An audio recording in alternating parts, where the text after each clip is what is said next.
Here's the 0-1. This is going to be a tough play. Bryant, the Cubs win the World Series. Bryant makes the play. It's over. And the Cubs have finally won it all.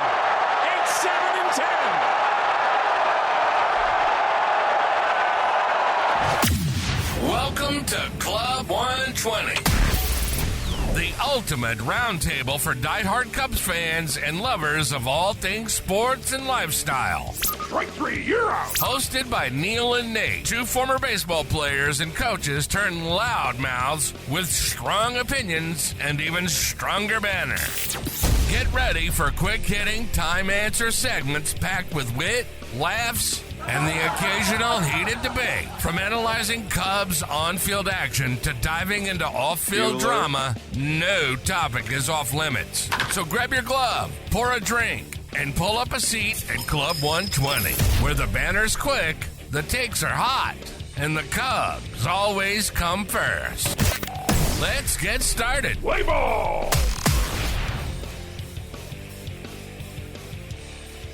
Hello, Cubs friends. It's 120. You know what that means. Time to grab an old style and a bleacher seat. You're in Club 120. Let's talk Cubs. I'm Nate, and with me as always is a man who believes all Cubs games on the West Coast should start at 7 p.m. Central, no matter what. Neil, what's on today's lineup card? No kidding. My goodness. I mean, I can't even, like after the fifth inning, I'm like fighting myself to stay awake. This is brutal. It's the best. That's the best text. You're on your own. You're on your own from here on out. I'm out. Hey, man, thanks for tuning in. Thanks for watching. However it is you watch, however it is you listen to our show, we appreciate you. Packed show today. First, we're going to talk about, have the Cubs actually survived? We got a little game show, little TV show theme today. Survivor is the topic number one. Have the Cubs actually survived the summer slump, or is it just hiding around the corner? Then followed by The Price is Right. MLB expansion is coming, so which city deserves the Showcase Showdown? Who Wants to Be a Millionaire is next, with some low-budget Cubs pitchers who might be about to cash in. And the weakest link, which roster moves need to happen if the teams are serious about October. And press your luck. Can Craig Counsell and that shiny binder of his actually push the right buttons when it matters the most? And, of course, our topic of the week is the amazing race. The Cubs have the easiest remaining schedule in all of baseball. So can they really chase down the Brewers and steal the NL Central with 1 month to go? We'll dive into all of that. But for right now, let's get started with Survivor. Have the Cubs survived the summer slump? Did the Cubs dodge disaster, or is the slump just lurking around the corner again? Well, the way you lead in, that you make me sound very doom and gloom here, Neil. The Cubs are 7-3 in their last 10. Heading into that includes the loss on Tuesday. So, I'll throw a however. However, the Cubs. Here's your fun, depressing fact for August for the Cubs. The Cubs haven't scored more than 5 runs in back-to-back games in all of August. Yeah, I'm still looking for consistency, Neil. I don't want to be doom and gloom and say that the slump is still there, but until I see some offensive consistency, and I'm not asking for 10 runs a game. I'm asking for 5. Back-to-back nights of 5-run games, and let's see how it shakes out. And that's honestly the issue that this team has been in, as you've pointed out multiple times in the last few weeks. The starting pitching has buoyed this entire swoon to the point where it's been manageable. But that would be my biggest concern right now, is just finding offensive consistency. What are your thoughts on the slump? Are we still here, or are we going to move on?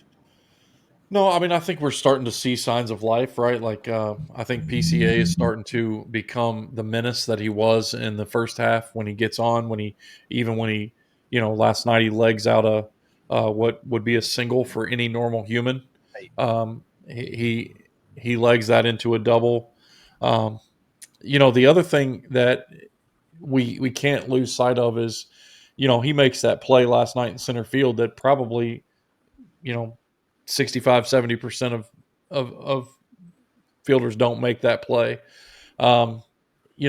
his defense has always been consistent. And, I think JD was talking about he may not only win a gold glove, he may win a platinum glove this season with his defense. And so, it's kind of like where we talked a couple weeks ago where you were, I'm okay with Dansby being Dansby in the 9 hole because he's your slick fielding shortstop, right?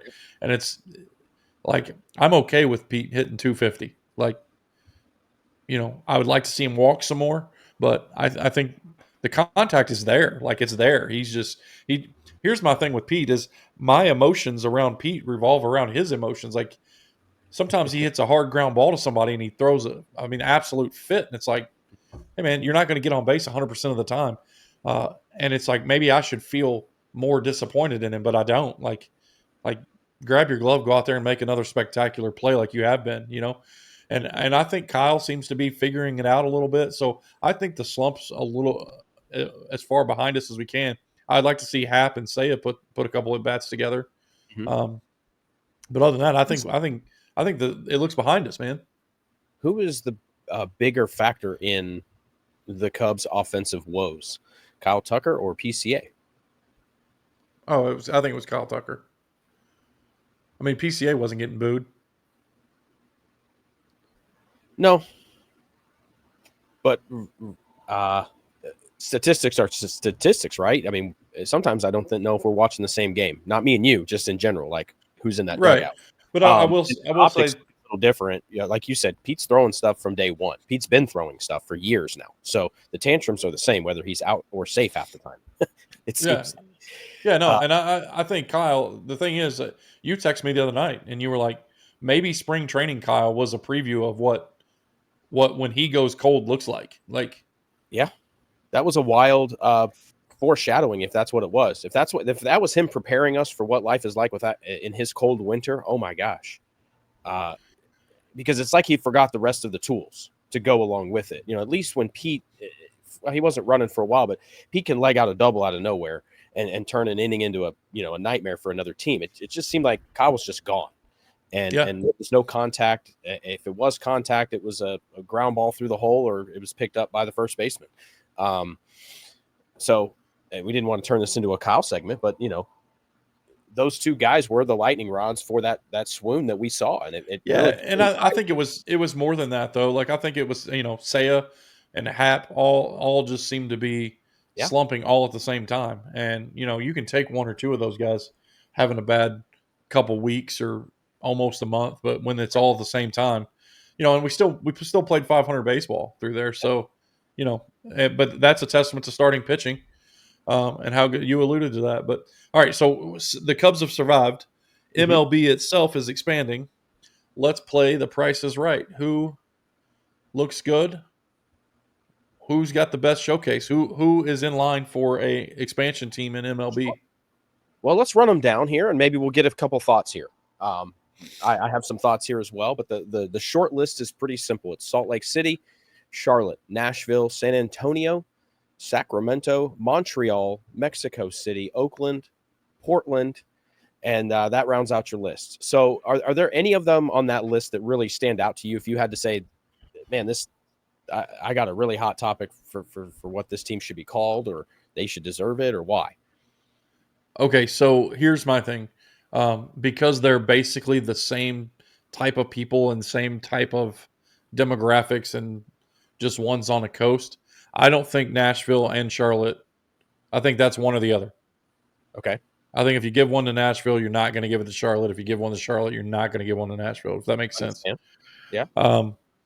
And if I goes for the California and Salt Lake City and Sacramento, Portland, Oakland, and Salt Lake City. I don't think they're going to get two West Coast teams out of that. Yeah, no, here's yes. Okay. So I think it's down to 3 cities. Okay. I think it's down to Nashville, Salt Lake, or Montreal. Okay. And if they bring it back to Montreal and they're not called the Expos, that's a travesty. Yeah, absolutely. My only comment there that I put next to Montreal is the same as I put for Oakland. It sucks, but it already failed there once. Yeah. Well, yeah. Okay. It failed once, but it was also in an Olympic stadium. So this Like time around comes with the showcase showdown is, hey, by the way, we're going to put a brand new stadium here, right? So all of these cities have committed to a brand new stadium. I don't. Is I that mean, how you get shoot, the you bill? got. Do you need a new stadium? I mean, you got two teams right now playing in AAA parks, and can't sell them out. Like, let's be honest. Right. So, like that's my thing. Like, if you're Tampa Bay and you're playing in the Yankee spring training facility, and Yep. you still can't sell it out every night, Right. why are you building something else that's got twice as many seats as what you're playing in now? I don't know. It's not a field of dreams. If you build it, they will come. Like it, No. it seems like a dumb move to me. Um, I'm not saying AAA parks are the way to go. I just think read the market, man. Like, Hmm. you know, it's hot in Tampa. Like now, and maybe they will. Maybe they will. I saw last night that um, San Francisco is right behind the Cubs in average attendance. Yes. And that is a bucket list park, right? Like that is a phenomenal ballpark, and the weather is always perfect. Now, Sure. I get it. I get it. Tampa is playing in an outdoor spring training facility in Tampa, and it's hot as hell. Like I get it. Like nobody wants to go sit out there and do that for 3.5 hours. So maybe if they do build something out there with twice as many seats and it's air conditioned or shaded somehow or whatever, maybe it does have a bigger draw. Maybe it is someplace to go, so something to do. Um, I think Vegas. I mean, I think Vegas was the right move for Oakland. I know that sucks for Oakland fans. Whatever, but you and I, we have to spend a week in Vegas every year because of work. If they're in town, I'll go. I'll go every night if they're in town. Absolutely. Yeah, it's a great, easy walk-up ticket, right? And they're going to build it so that that's available. Which of these do you think has that same kind of Vegas appeal of the three that you listed there? Do you feel like anybody else of that short list that you said is a shoe in to have that same 12 to 15,000 season ticket holders already at the gates ready to go every night? Yeah, I think Nashville's kind of got that kind of touristy draw, but the problem with Nashville is I think if you're not wearing a short dress, a cowboy hat, and white cowboy boots and have a bachelorette sash on, I don't think you fit in Nashville. So I don't know that bachelorette parties are really keen on going to go spend a Friday night or Saturday afternoon at the ballpark. You know what I mean? Yeah. Like I while I do think it's a touristy trap market like Vegas, I just don't think it's the ballpark vibe. No, you got to look at what the demographics are from the season ticket holder standpoint. What's the base, right? And the hottest group in that is going to be the Salt Lake City group, in my opinion, because they're going to bring, just like what they did for hockey, where they pre-sold like 12,000 seat licenses for that Salt Lake City hockey club. And so they're going to run that same type of scheme here with the MLB group, and they're going to make these guys pre-sell tickets. So that's kind of my thought. Is I think Salt Lake City runs that, and I think Nashville's going to run that, and that's going to be your two guys, one East and one West, and it's simply because of the most money that can get behind those groups, and I think that's the glitz and the glamour, the showcase showdown, if you will come down to that. What package can you present the MLB? It's like a dowry almost. It's crazy what these guys are going to have to do, these investment groups, to get the MLB to move a thought process there. And I think those two cities have probably the most going on for them right now. Okay, so we're gonna wrap this up. We've been on this topic Yeah. way too long, but I got a real quick question. Yeah. If I gave you $2 billion right now and you had 5 minutes to make a decision, where are you putting the next MLB team? 5 minutes is crazy. I think you're going to end up with the Salt Lake City vibe because it's an easy in and an easy out. And you're going to get the most money out of the group, and they're going to sell the most season tickets, I think, right up front. So Okay. All right. So speaking of big money, who's about to cash in with the Cubs? Next topic is who wants to be a millionaire? Which low budget move is about to get a big payday from the Cubs? Keller, Kelly, Drew Pomerantz, Thielbar, You name it. If you had to pick one to extend right now, who is it? Man, I'm gonna go with Drew Pomeranz. I think Keller's been the patient zero here in the pitch lab group, but I think the flexibility of Drew with being left-handed, it really, from a bullpen level standpoint, gives him all the flexibility that you need. You got three lefties to start a game, like a Philadelphia type of situation, then he can be your starter type of get 3 outs right away, right there, and get those guys. You're going to have to get those lefties out 3 to 4 times a game anyway. So that's a lot of what this is about, and these guys have been pretty successful. Thielbar, Drew, and obviously Brad. So I think Drew's probably in line for that because he is left-handed, and that's going to be there. Do you think that there's room long-term for a guy like Kelly? I don't know. That's the that. So it kind of leads into my question: is who's worth the payday and who's fool's gold? And as far as Cubs history go, do they extend these types of guys or do they let them walk? Well, it's kind of a mixed bag, but I think they have a threshold for what they're willing to do here. And that's the biggest concern, because if they feel like they can find a Keller and a Drew Pomeranz and a Thielbar every year, then the market's going to be pretty thin for them in their home clubhouse. As far I as think Kelly is the guy who doesn't walk. Right. And I think, who wants to be a millionaire? Like we act like this is big money. I don't think Kelly demands big money. I don't think he demands a big contract. I think he's going to get more money than he's making now, but I think he's the guy that they definitely extend. I think you got to have 3 catchers going forward. I think we let Reese McGuire wander off to wherever it is, he'll probably just beat it and go somewhere. But I would say that Kelly is the guy that we're going to have 3 catchers on the roster next year, and Mo Baller will be one of them. Sure. That won't catch a lot. He'll be in that DH, can catch if we need him to. So I think we'll have 3 catchers on the roster, but technically one of them won't catch. It's going to be like Kevin Kyle Schwarber, who used to be a catcher, right? Sure. Do you feel like there is a plug-and-play method to this pitch lab madness that they're going to run out on a consistent basis, so we shouldn't get married as Cubs fans to guys like Brad Keller and Drew Pomeranz? I don't know. I mean, that's the thing, is it has all of these moves were like, what in the heck are we doing? And when we did it, and now we look, it looks like Jed's some sort of Jedi wizard, right? With these moves that he was making. So I think we're not as married, because I think the track record is like we can go out and get some of these yard sales and flip them. When your back end of your bullpen is 2/3 of that, and one homegrown kid right now, it does lead some confidence into what they're looking for out there, and they kind of have a really nice idea from a profiling standpoint. Heck, even some of the guys that they've sent on, like Brooks Kriske, he worked out here. It just wasn't any room, and he didn't have any options. I think that's the biggest problem that we're going to run into with the pitch lab, is guys are going to throw okay here, and we're going to want to see more, but they just don't have any options. Because when you get guys like Keller and Drew and Kriske, they're veterans, so they don't have that option period in their life anymore. And so it becomes a very hairy hit or miss. We have to hit on these. They don't cost us a ton of money, but it does have to hit.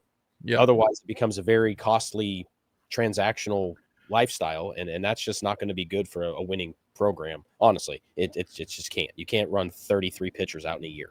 It's going to not go well. But if you're paying someone, you've also got to cut someone, which brings us to the next topic, the weakest link. Which roster moves would you like to see? And you can phrase that. You can frame this however you want. Would you want to see any roster moves prior to October and post October? Okay. Well, I think September call-ups are getting, obviously they're close.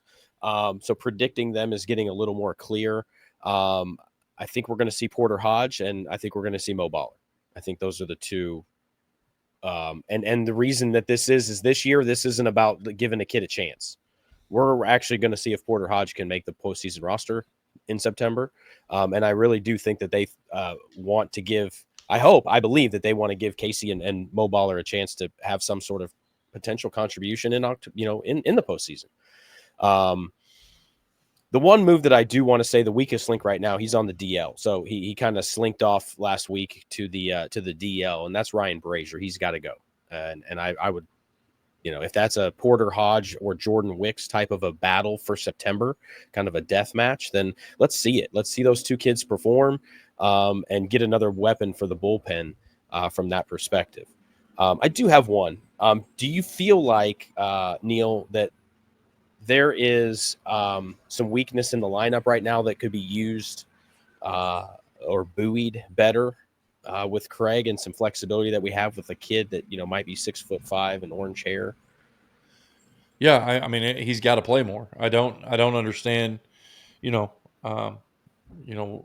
talked about this a little bit last week, and analytic versus gut feel. Which one of those wins playoff games? And I can tell you right now, I don't care what's in your freaking binder. I really don't. I don't care what your analytics say. I don't care what the front office spreadsheets and all that crap say when it comes down to an October baseball game. If you pinch hit for a guy who's got 4 RBIs on the day, for a guy who's been sitting in the dugout throwing bubble gum at the cameras, like that, I don't understand it. I don't get it. You're jumping ahead. All right, I got one quick question before we get to that part, because I feel like you got some things to say for Craig, but we'll press our luck here in a second. If you had to make one roster move, where would you move right now with the Cubs roster to shore it up for October?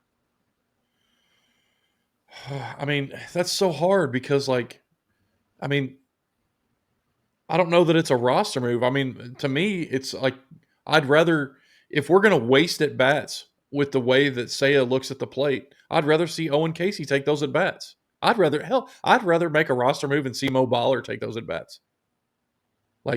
There's a left-handed option that's there that would fit into his binder. I feel like his binder has a very left-handed, right-handed matchup scenario, but several guys just get blinders, and that's for whatever reason. And Seiya is the number one. You would think it was Tucker, and it is. Tucker's number 2, 1A or 2, because he didn't get benched. Seiya hasn't gotten benched.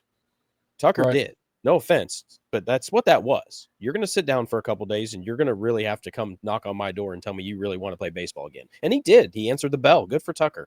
But Seiya has yet to answer that call, and he's yet to figure out, he's given you one hard line drive every other night, basically, and 7 at-bats where you're just like, what the heck, man? You and I talked about this. I don't think it was on air. I think it was privately, but I just, my thing is the body language. He walks up there like he's already been defeated. He walks up there. Look, the guy gets a crappy strike zone. Like, his strike zone sucks. It's got to be the worst in baseball. That's one thing. But the flip side of that is he walks up there like he's already being screwed. Like how about you walk? Here's the deal. Can we marry him and Michael Bush?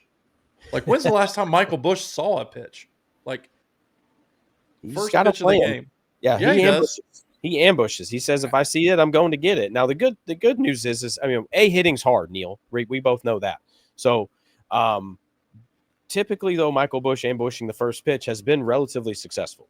He at least hits it hard, and he doesn't miss much. Even if he flies out, it's a deep fly ball. So you can at least look at him and say, hey, at least you weren't trying to slap a single the other way on the first pitch of the game. Do some damage early. But yeah, the Owen Casey thing, I think we're in agreement, and that's pretty simple. The lefty-righty matchups can provide a day off for Seiya, can provide some flexibility for guys like Happ and Tucker to get those days off down the stretch that they need. And quite honestly, right now, Craig is simply misplaying it, in my opinion, and it's frustrating to watch that kid's development be sitting right in front of him. 3 days a week is not a bad mix. And they're just not doing it, and that's frustrating. So let me ask you this, and I mean, honest answer, and I should know this about you, but I don't. Honest answer. With everything on the line, mm-hmm. Do you trust Craig Counsell? No, I trust the players. Players got to play the game. It seems like the games that we're doing well in, we just overwhelm. We don't really over strategize anybody. There's no strategy that goes into it outside of rolling a lineup out and then letting them play. And it seems like there's times where Craig just has no feel, and maybe we want to segue here, but there's times where you got to go with your gut and press your luck. And Craig just absolutely does not. He does not. Like you pointed it out with the Owen Casey 4 RBI day situation multiple times over the last week. I mean, it's real. There's zero feel. Pulling JMO after 60 pitches when he could have gone to 80 the other night changed the momentum of that game. We went from cruise control to wait, we're already getting the bullpen now? Wait, what's happening? And it seems like this team just really is very reactive to a lot of the moves that Craig makes right now, which makes me think that he's a little tense for those guys. Yeah, 100%. And I've already, you're right. I jumped ahead and started talking about analytics versus gut, but I mean I feel like we don't ever play the game that's in front of us.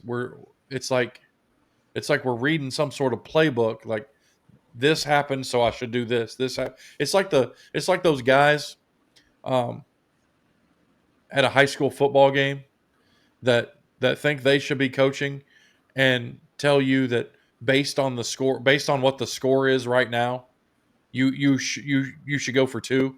Right. And it's like it's the second quarter. But that's what analytics do. They don't care about what inning, they don't care about space and time. They only care about the numbers. So which area then is your bigger concern, the lineup or Craig's bullpen usage? Oh man, it's here's my thing. I would say the lineup, but it's the lineup once the game starts. If that makes any sense. Management. So the in-game management. Yeah, it's like pinch hitting for Owen Casey when he's got 4 RBIs, or it's last night we pinch hit for Michael Bush because they put a lefty in. Like, I mean, it's stuff like that. And I get it. You got to try and find Justin Turner some at bat somewhere. You got to throw him a bone every now and then. But man, I just feel like we are married to the analytics and not the feel of the game. And I just everything is about what does the binder say? What should I do in this situation? And to me, that's not coaching. Like, it's like, we're going to go to automatic balls and strikes, the robo ump, whatever the heck we want to call them. I mean, that's what we have managing the Cubs right now, is a supercomputer that is saying, okay, in this situation, I know that this equals this and this equals that, so I'm to do this and I'm to do that. And that's what's happening right now is there's no, and like you said last week, it's an easy out. In the post-game press conference, it's easy to put a microphone in your face and say, I mean, that's just what the numbers say. It's the hardest argument to overcome because okay, statistics say, and this is the Bible that I live by. The problem is that you can change your Bible. You can be a slave to WAR. You can, be a slave to on-base percentage. You can marry yourself to any number of things. And that's what you want to manipulate, right? And this is how we're going to do it. And that's how Brad Keller got here, right? That's how they isolated Kyle Tucker to be their guy that they wanted to go after as far as available. They use statistics for everything. The problem is when it's the 5th inning and your starter has 66 pitches and it's October, are you going to push the right button? Well, that depends, man. Because if it's Cade Horton, I think you, if it's Cade, I think you have to. That pitch count means a little bit more than it does with a Matthew Boyd or a Shota. Sure, but Cade's been very efficient. We haven't had many of those issues with him coming up against his 5 to 6 innings. I'm asking in October, just like your question to me is, it's 66 pitches with Shota and 3, 4, 5 is up. those are the things that keeps me up at night as a fan. Okay. All right. So let me piggyback off that. If there's one October decision that worries you, what is it? Who Craig puts first out of the pen. His first move. It's because the thing about it is look at how where it's all been. It's all been in that range lately of the first move has been the most frustrating move because it's like, oh, well, if the next guy comes in and drops hammers or cleans it up, unless the game is clean, right? And if it's clean where it's if it's Thielbar to Paul Morantz to Keller in some order and then to Palencia, that's a clean day for Craig. That's not very hard for Craig to do. That's very much put the square peg in the square hole type of thing, right? And he's good at that. It's what he does when the starter's at the end of his rope. Does he ride him? Does he press that luck a little longer? Or does he go to a guy like a Brazier or a whoever's been getting us in trouble lately in that middle time where it's like, oh, well, now they're back in the game. Crap, here we go. Okay, well, so because all this comes down to the amazing race, and this is our topic of the week, can the Cubs run down the Brewers? Do you see the Brewers playing mediocre to less than good baseball for more than 2 series in a row? Here's what I've seen the last 2 nights. And the Brewers ended up winning both of these games, which is terrifying. But in both of these games last night, and I watched them both because they play at normal times. I watched both of the Brewers games Monday and Tuesday. They were up 5 or 6 in both of those games. Monday they were up 5. Right. Arizona came all the way back, blew the lead, mm-hmm. and then ended up winning it in like the 10th. Oh, did they win that game? I thought they lost I think so. The Monday game, but then that last night is Tuesday was when they came back. Let's see here.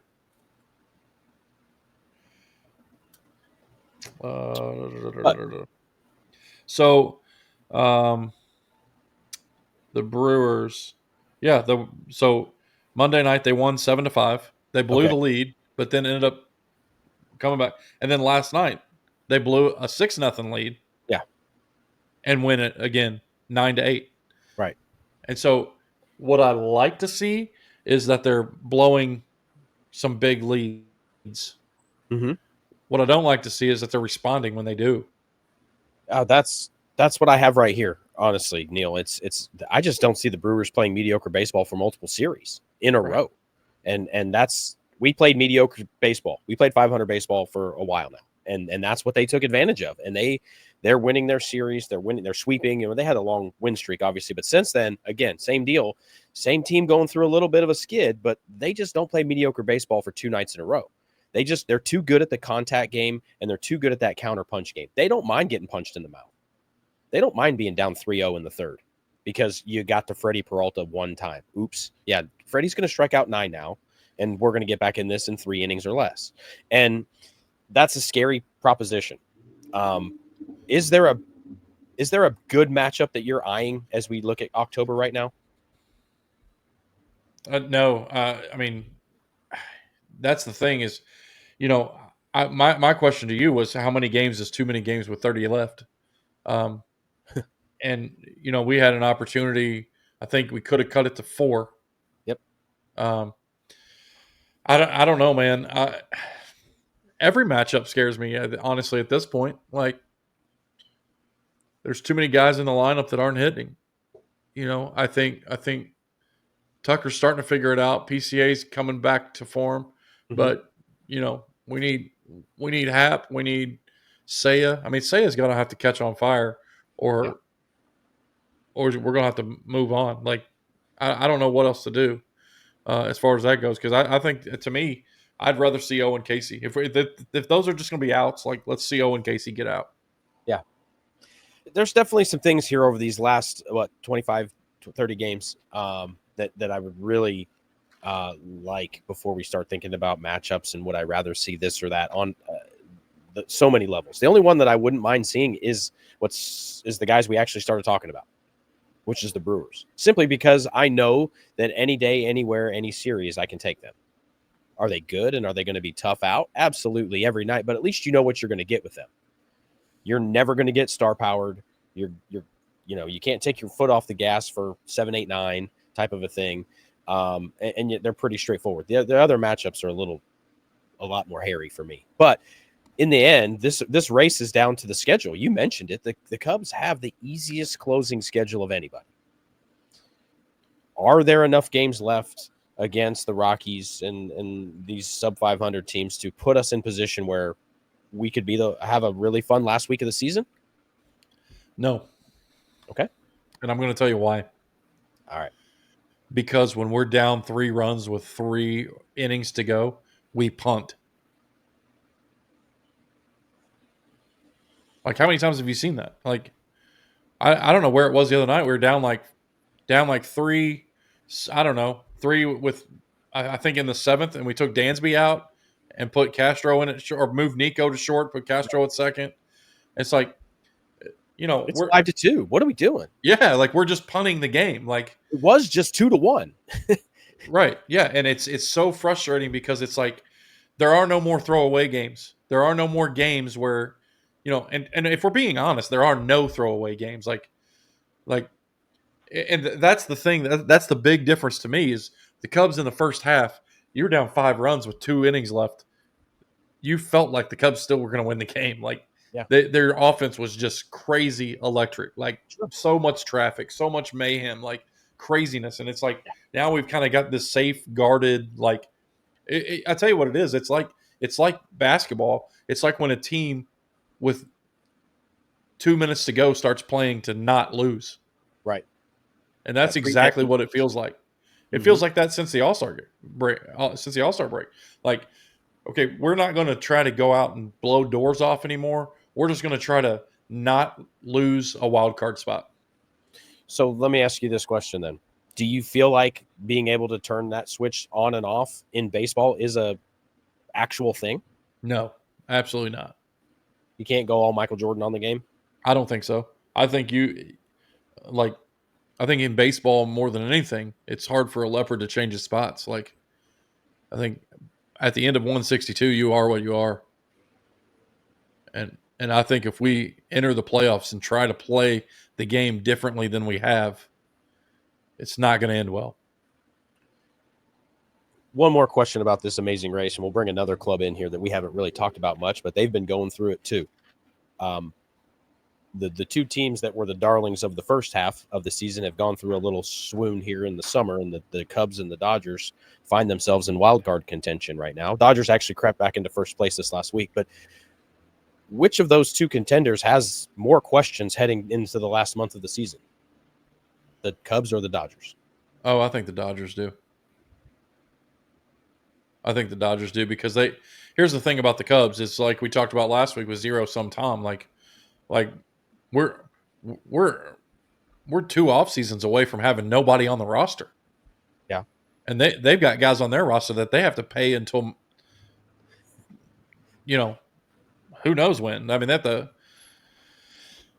got several guys I think that they've started paying, but they haven't even gotten on the field yet or have had, minimal first year. I mean, that's why I think the Dodgers have so many more concerns. There's so many more egos over there. There's so many more mouths to feed. There's so many more big time contracts. Like, I'm the big deal. I'm making the $100 million a year. Like, there's so many of those guys.